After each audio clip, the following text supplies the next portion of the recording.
Hello નમસ્કાર. Investment શરૂ કરતા પહેલા એક સવાલ પૂછો તમારી જાતને. શું કાલથી તમારી ઇન્કમ બંધ થાય તો ઘર ચાલશે?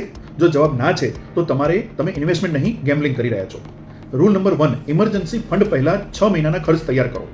રેન્ટ છે, ઈએમઆઈ છે, ફૂડ છે, આ બધું તમારું કવર.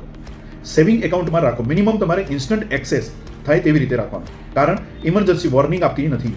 બરાબર છે? અચાનક ગમે ત્યારે આવી શકે છે. Rule number 2, health insurance, hospital bill એક જ વખતમાં તમારું સેવન ખતમ કરી શકે છે. મિનિમમ 5 થી 10 લાખ રૂપિયાનું કવર હોવું ખૂબ જ જરૂરી છે. ફેમિલી ફ્લુટર પ્લાન લો તમારા માટે, પેરેન્ટ્સ માટે એક અલગથી પ્લાન લો. કોઈ કંપનીમાં તમે કામ કરો છો અને ભરોસો છે કે તમે એના ઉપર ડિપેન્ડન્ટ છો હેલ્થ ઇન્સ્યોરન્સ માટે, તો તમારી બિગેસ્ટ મિસ્ટેક છે. Rule number 3, term insurance. જો કોઈ તમારી ઇન્કમ પર ડિપેન્ડન્ટ છે તો 50 લાખ નહીં, 1 થી 2 કરોડ રૂપિયાનું કવર ખૂબ જરૂરી છે. પ્યોર ટર્મ પ્લાન લો, નો ઇન્વેસ્ટમેન્ટ ડ્રામા. ઇન્કમના તમારા 10 થી 15 ગણા રાઇટ કવર હોવું જરૂરી છે. સીધી વાત, ઇન્સ્યોરન્સ અને ઇમરજન્સી ફંડ વગર એસઆઈપી કરશો તો તમને વેલ્થ નહીં, રિસ્ક બિલ્ડ કરી રહ્યા છો કહેવાનો મતલબ.